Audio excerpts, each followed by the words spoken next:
Welcome back to the Deep Dive. Great to be here. So today we're looking at some source material, actually a YouTube video, that gets into study techniques, apparently ones used by Harvard students. That's the claim. And the core message is pretty encouraging, really. It suggests you don't have to be, some kind of genius. Right, some more about the how. Exactly. Studying smarter, not just putting in more hours, which I think a lot of people can relate to. Oh, definitely. If you've ever had that feeling, staring at a textbook and nothing's sinking in, or you study for ages and your grades don't really budge, Yeah. the source seems to be speaking directly to that frustration. It does. It kind of reframes it. It's not that you're failing. It's maybe that the methods aren't quite right for how our brains learn best. Okay, so our mission here is to pull out 4 sort of concrete techniques from this video that are supposed to help you absorb knowledge faster and, well, better. Let's do it. Where should we start? Right, so the first one they talk about is something called active recall. Active recall. Yeah, it sounds simple, but the source presents it as really, really effective.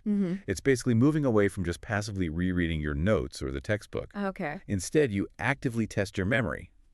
So you read something or listen to a lecture, then you close the book and you try to pull the main ideas, the key facts, whatever it is, straight from your memory. So you're not just letting information wash over you. You have to actually work to find it in your head. Exactly. The video apparently gives examples like finishing a chapter and immediately jotting down the key points without looking, or answering questions about it right away.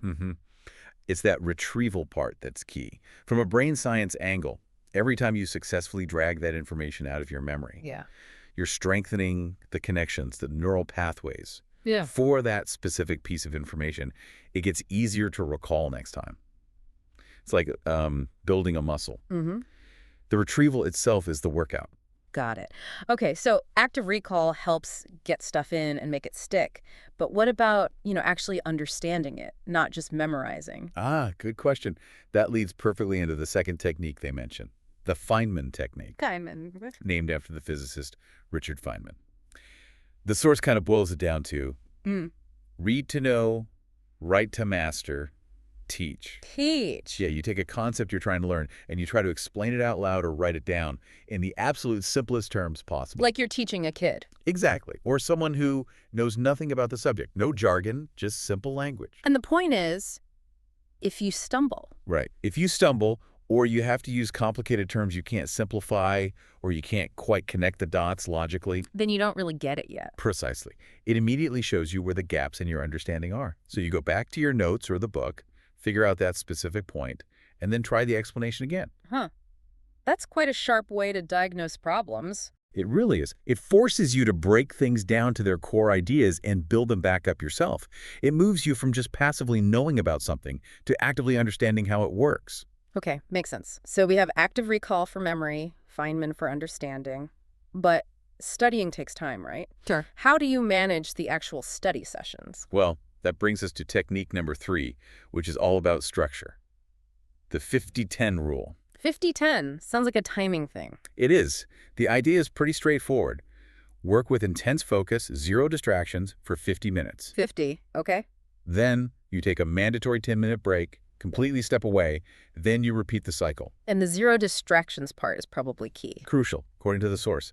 They explicitly say, put your phone on airplane mode or completely away during those 50 minutes. And the break? What do you do for 10 minutes? Something completely different. Stand up, walk around, get some water, look out the window.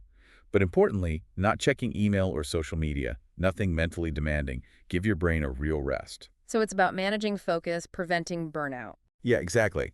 Our brains aren't designed for hours and hours of continuous high-level focus. This method works with our natural attention spans. Short bursts of intense work followed by recovery.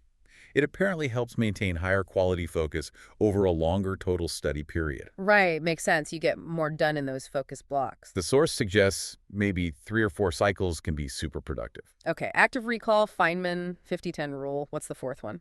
The 4th one is environment. And the source actually makes a pretty bold claim about this one. Oh, yeah. They suggest it might even be the most important factor, your study environment. Really? More than the techniques themselves. That's the angle they take. Yeah. The idea is that our physical surroundings send powerful signals to our brain. If you consistently study in one specific place, your brain starts to associate that place with focus and deep work. It becomes a cue. Okay, I can see that. Like if you always study in bed, your brain links bed with studying and sleeping, which isn't ideal. Exactly. So having a dedicated desk or a specific corner in a library helps create that mental association. Just being there helps trigger the time to focuses mode. And what makes a good environment, according to the video? Clean, quiet, uh, ideally free from easy distractions, maybe minimizing tech you don't need for the task. Some people find things like white noise or classical music helpful. The source mentions that too. So by controlling your space, you're basically making it easier to get into the zone. You're reducing the mental effort needed just to start focusing. Instead of fighting off distractions or the urge to nap because you're on your bed, Yay. you walk into your study space and your brain goes, okay, this is what we do here. It's building a focus habit tied to a location. So let's recap quickly. We've got active recall for pulling info out, the Feynman technique for deep understanding, the 50-10 rule for managing focus time, and optimizing your environment as a foundation. That's the package presented in the source. 4 techniques they claim can really sharpen your learning, boost focus, based on, how the brain actually works. And they tie it back to that feeling of wanting to conquer your studies, maybe make your parents proud, that kind of motivation. Yeah, shifting from just hard work to smart, effective work. So thinking about all this, what really lands for you, and that point about environment being potentially the most crucial factor? Is there something to that? Maybe take a second to think about your own study space. Does it actually help you focus? Or could a small change there make a bigger difference than you think? Something to consider.